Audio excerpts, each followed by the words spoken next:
Hey everyone, so I am finally live. It took me a few minutes because I couldn't connect to my computer, so I have to use my phone.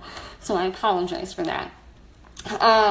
Anyways, I am Kristin Bartzokis, and I am the first contributor to this beautiful In My Own Words. So first, I just want to tell you a little bit about me. I am 34 years old. I am 34 years old. I live in Florida. I grew up in South Florida. And I have Treacher-Collins syndrome. So I'm sure many of you are familiar with that. But basically it just affects the formation and development of the facial bones and tissues. So because I grew up in South Florida, my doctors were all in the Miami area. So if any of you are down there, I went to Dr. Wolf, and he is right now at Miami Children's Hospital, even though I know it's not the name anymore. But let me just tell you a little bit more about me that is not part of my syndrome, because really that is just a minuscule part of me. I was an athlete when I was a kid. My parents basically never set limitations on me. So if I thought I could do something, all I had to do was try. And so I believed I could accomplish anything. So I was an athlete, specifically a gymnast and a soccer player. I even played hockey for a little bit, which was fun. And I have always loved to write. So even when I was a kid, that's one of the things that I have always done. So my friends and I, we would make short stories, like scary stories, and I have a picture book from when I was on vacation with my grandparents. So really that has just always been a part of me. And about 2.5 years ago, I started a blog called, well, at the time it was something else, but then it morphed into Diary of Beautiful Disaster, because I really wanted to open up to people, which I really had never done before as far as my syndrome goes. So I really wanted to open up and just be vulnerable and be honest with people. So my blog it does pertain a lot to my syndrome and how I feel, the different things that have affected me over time, but it is also just a blog about myself. So about a year ago, a little over a year ago, I was approached by a publisher asking me if I wanted to turn my blog into a book, basically. So my book, Diary of a Beautiful Disaster, was launched on March 21st, I believe. So it is out now. And I'm going to read an excerpt from it. And I chose this particular piece because it's from a chapter called Fighting Insecurities. And insecurities are something that we all have. It doesn't matter if we have a facial syndrome or a disability. Everybody is insecure about something, so it's very relatable. So let me get this open. Alright, so sorry, I was trying to log on live from my computer, and I was having issues, so my setup is a little different than I'd like. Alright, and again, I apologize, I have really bad eyes, so I hope it's not too bad. So, I used to wonder why a person would willingly undergo plastic surgery to transform a face that, in my opinion, was already ideal.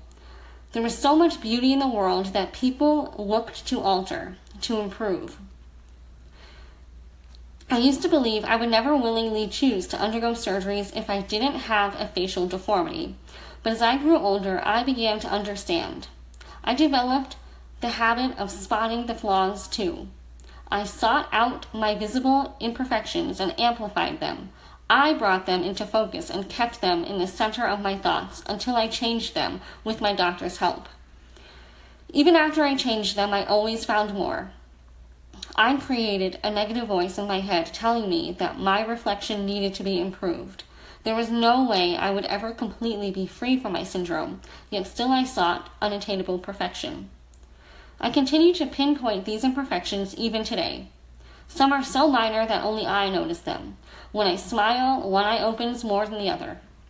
I detect that unevenness in photos all the time. There's a dimple on my right cheek below my eye and a depression under that cheek that I would love to fill. My top lip is extremely thin, which is why I never wear lipstick to draw attention to the area. In the mirror, my eyes zoom in on the unevenness of my eyebrows, the asymmetry of my jaw, and the barely noticeable depression on the tip of my nose. I see these flaws, and I constantly compare myself to others without a syndrome, though I know I shouldn't. I know that's not healthy. But these imperfections are my own. As often as I wish I could change every little blemish, I understand that will never happen. I think I'll always notice the little details that others might not, but I have to realize that those details make me uniquely Kristin. My story might be unique to me, but my struggle with confidence is universal. We live in a society in which the quest for perfection works on overdrive. Beauty is subjective, but everywhere I look, I'm told how to rid myself of imperfections that other people call out as flaws. Our culture promotes unblemished skin, chiseled features, and thin figures. I'm forced to compare myself to a minuscule percentage of the population that fits that mold. How can I have confidence if I know I'll never reach these ideals? How can anyone? When I was about 13, a relative took me for my first makeover. I felt so amazing sitting on the stool as the makeup artist applied every product imaginable. My face was caked in foundation and powder, a sensation I couldn't get used to. I thought for sure my scars would be hidden under all that goop. She brushed the blush over my cheeks, and I sensed the chiseled appearance of cheekbones forming. She swiped eyeshadow on my lids, outlined my eyes, and lengthened my lashes with mascara. Surely, I thought, my eyes were going to be formed into more symmetrical oval shapes after all this makeup. Lastly, she applied a bright red liner and then lipstick. I hoped this would plump up my top lip. After the artist applied all of the makeup, she held a mirror in front of me. I was so eager to see my reflection. I must look like a rock star wearing all those makeup, I thought. But as she flipped the mirror around to face me, I stared back into the reflection of a clown. My appearance hadn't improved. It had actually worsened with the various layers of product. The bright lipstick highlighted my thin upper lip. It didn't subdue it. My eyelids appeared even heavier with the dark eyeshadow, and the eyeliner only emphasized the odd shape of my eyes. The sloppily applied pink blush drew attention to my underdeveloped cheekbones. I wanted to jump off that chair and run home as quickly as I could. I was so embarrassed. Despite everything in my life, I had never before been ashamed of my appearance. Not until looking at my reflection that day. I know I shouldn't have thought makeup would diminish the traits of my syndrome, but because it helped emphasize everyone else's attractiveness, I thought it would improve mine. I was only 13, a teenager.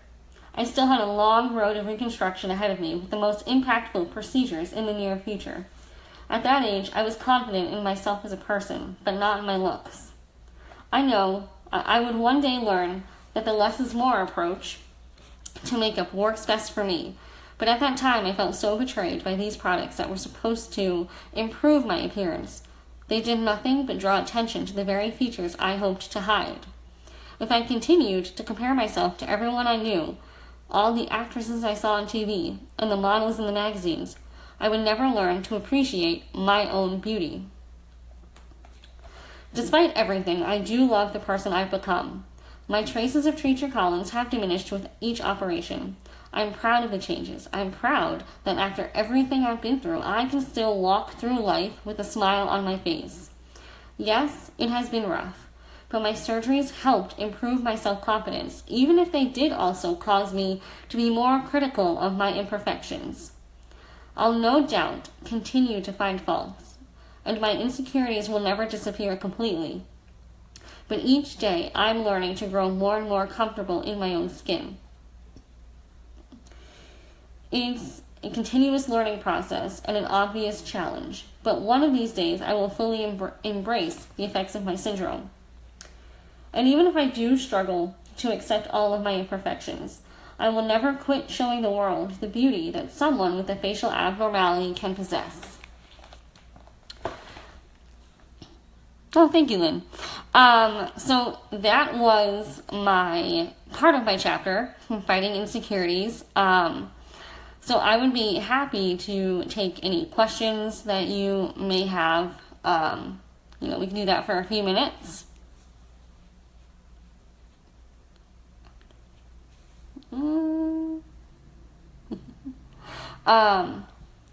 And just to give you a little insight into what it's like to write a book, I work a full-time job, and I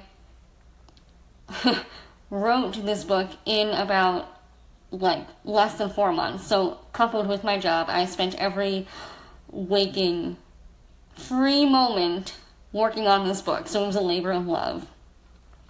So what was the most difficult part of writing your book? Funny, it was not getting started, because with my blogs, I already kind of had an idea of what I was going to write about, and I already had an outline. So that actually was not that hard. What was difficult was making sure that my thoughts were cohesive, and I'm so used to writing short 500 to 1,000 word blog post. So to make it a 50,000 word book, it's a different process. So you really have to write differently. And for me, the toughest part was learning how to write that way. I did not have a trach. So I have a moderate form of TCS. And so one of the things that I didn't need, I was able to breathe on my own, so I never needed the tracheostomy tube. But I did have a cleft palate, which is completely different, but I did have a cleft palate. And so that was my very first surgery.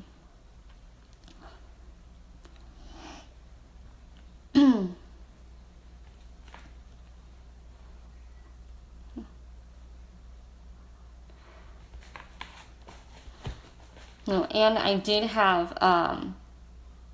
when I had my jaw surgeries, or at least my first jaw surgery and then the distraction, it definitely helped open up my airway. So even though I could breathe on my own, I never realized that it was difficult. And especially at night, apparently I would stop breathing. My parents told me that, years later, I would stop breathing. So once I had my jaw surgeries, it was actually a lot better. I no longer snore. I no longer breathe through my mouth. I actually breathe through my nose. So that really changed my whole life. Thanks, Tina. Oh, yeah. Please post a bunch of questions. Yeah, Tina, I've had 10 surgeries, so my appearance has definitely improved over the years. I do have pictures in my book, so you can kind of see the process. My book actually starts at birth. It's basically a birth to life thing, so the way it's laid out is it's in 2 different types of chapters.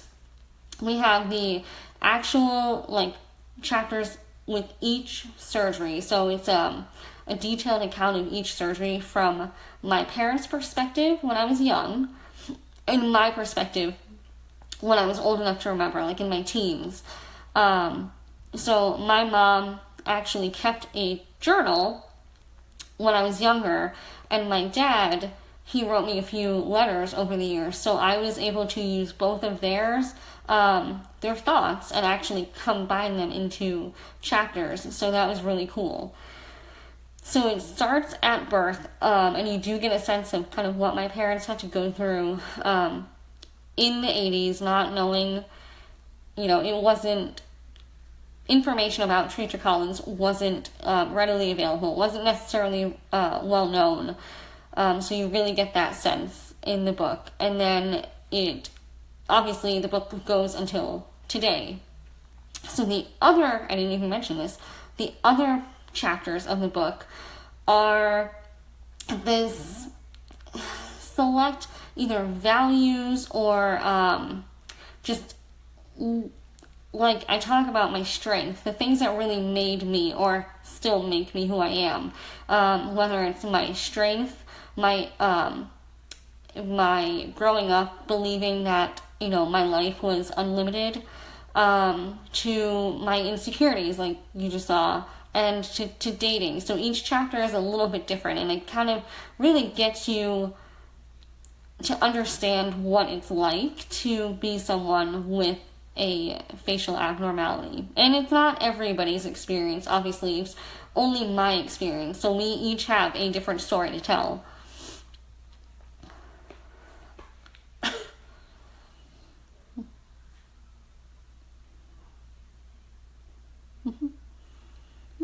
Sarah, I know you have more questions. Can you tell us a little more about your publisher? Yep, Sarah shared the link so other people can read it. So my publisher is a fairly new publisher. They have been around for, I guess, maybe like a year and a half. They're called KaiCam Publishing, and they do specialize on these stories that motivate and uplift. They definitely tell about people's various struggles and kind of how they overcame them. So obviously each book is a little bit different. There's Kylie Brookbank wrote the first book, and it is actually about, she's a survivor of a house fire. And so she was badly burned. So she had the first book. There is one about a woman who grew up with a father who was an addict. Another couple wrote a book, and they went through a whole bunch of negative experiences in their life. And one of them, it was the loss of their infant son. So each story is different, and if you are interested, you can go onto their website. If you just Google KaiCam Publishing, it'll come up, or KaiCam Projects, it'll come up, and you will be able to kind of submit an idea if you have one. And they do, it's still a publishing company, so they are still looking for people who know a little bit about writing. So just keep that in mind, that they don't accept every submission that they get. But they are more than willing to review submissions. So if you have a story, definitely submit it.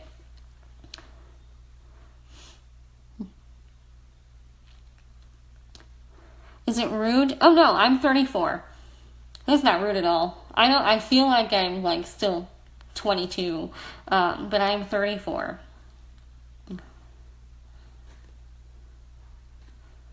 Oh, and you know what I forgot to do? So it's going to be backwards, because this is why I wanted to be on my computer. But this is my book, backwards. So I apologize for that. What has been your favorite part of releasing your book? I just have loved the people that I have been able to meet. I have been able to give speeches. I spoke at my former gymnastics place when my book launched. That's where I had the book party, and so that was fantastic. I'm just loving being able to spread the message of acceptance. to everybody, not even people who have craniofacial differences. Literally, the message is for everyone, because we all deserve to be accepted for who we are. It doesn't matter what circumstances we have in our life. So that is one of my favorite moments. Plus, I loved meeting Chris and Alyssa from Special Books by Special Kids. They're fantastic people, and I'm so jealous that this is what they do for a living. They spread the message of awareness and acceptance. So that is high up there on my list of favorite parts of being an author. Thanks. I love that video too. Does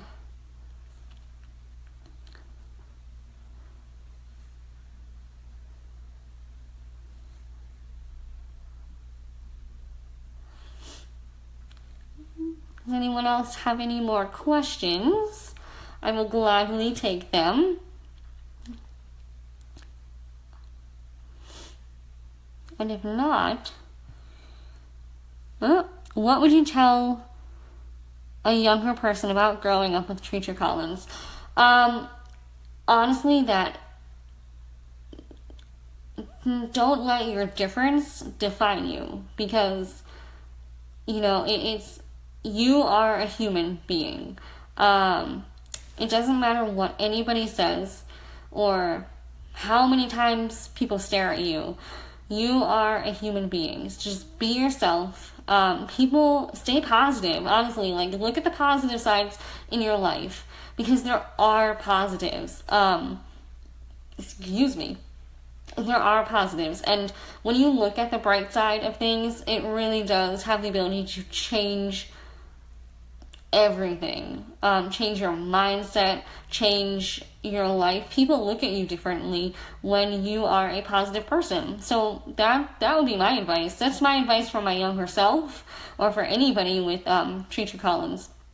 You know, it's not a curse or anything like that. It's just who we are. What advice would you give to parents of new babies with cranial disorders? Honestly, my parents were the most wonderful parents I could have ever asked for. And you really get that sense in my book. One of the greatest things that they did is they raised me to believe that my future was unlimited. I honestly didn't even realize that I had anything wrong with me. So if you have a baby with a craniofacial syndrome, or even a disability or anything, just make them feel like the future is bright for them. The possibilities are endless, because honestly, if they hadn't taught me that, I don't think I would have thrived. I really did believe that I could do anything, and I still believe that I can do anything, and I owe it all to them. We are so glad to have had the Faces group around for us when our child was born and dealing with her bilateral cleft of palate.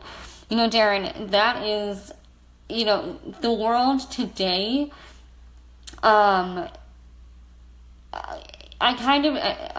don't know what it was like. I don't have a kid. I don't know what it's like now to raise a child with the syndrome.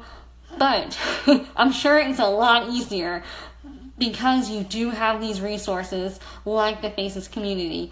My parents didn't have anything. I didn't meet anybody with Treacher Collins until I was probably in high school. And it just happened to be in the elevator at my doctor's office. These kind of support groups weren't necessarily, they may have been around, but my parents didn't know about them, and honestly, I think they did a really great job raising me without them. But it would have been a lot easier for them to kind of had someone in the same situation to bounce ideas off of, bounce fears off of, and just, it would have opened up a whole different world for them. So you are definitely lucky to be in this time with the to have these groups available to you. Plans for another book. I would love to write another book. I just don't know what I want to write about. So if you guys have any suggestions, I'm all ears. Give them to me, because I love to write, and yes, I definitely want to write another book.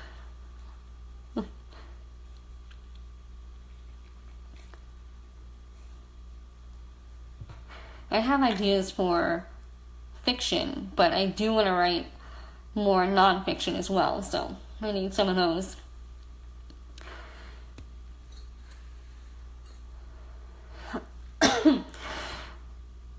Alright, I'm trying to think if there's anything else that I can tell you about the book.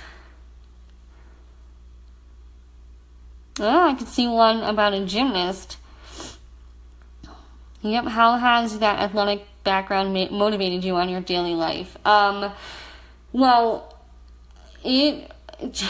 gymnastics really was the very thing. Of course, my parents always told me that I could achieve anything I ever wanted, but gymnastics was the very thing that showed me that that was true.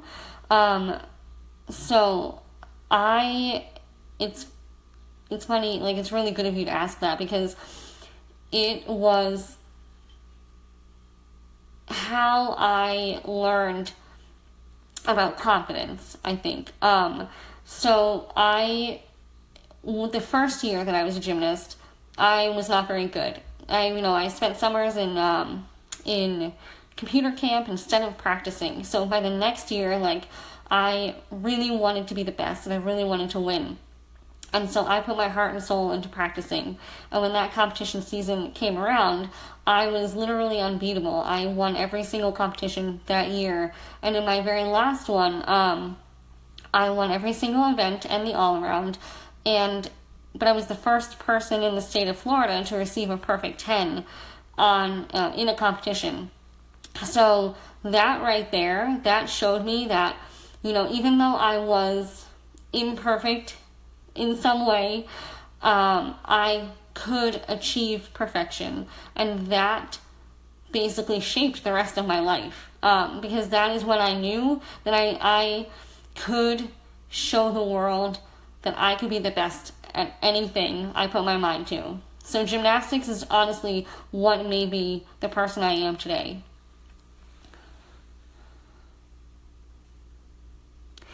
Lynn, how do we buy the book? You can go to Amazon. That is probably the easiest. If you just look up Diary of a Beautiful Disaster, or my name, you will find it in Amazon. It's also on barnesandnoble.com and my publisher's website, KaiCam Projects. So either one of those. Also you could go to my blog, Diary of a Beautiful Disaster, and there is a shop tab. You can buy it that way too. So there's lots of different methods. And if you want, can I post? Maybe I'm gonna post it in here in the comments section once I'm done. Kristin, thank you so much for working with us on the project. You have been an ideal launch partner, and we're going to keep the video up so more people can watch it. Awesome. So thank you all for being here. This was so much fun. So anytime, anyone, please friend me on Facebook. Look for Kristin Bartzokis. Add me as a friend. Like my author page. Either way, just so we can stay connected. You can keep up what's going on in my life, and anytime you need anything, just reach out. I'm here. I love to chat. So alright guys, have a good night, and if I don't talk to you, have a good weekend. Bye guys.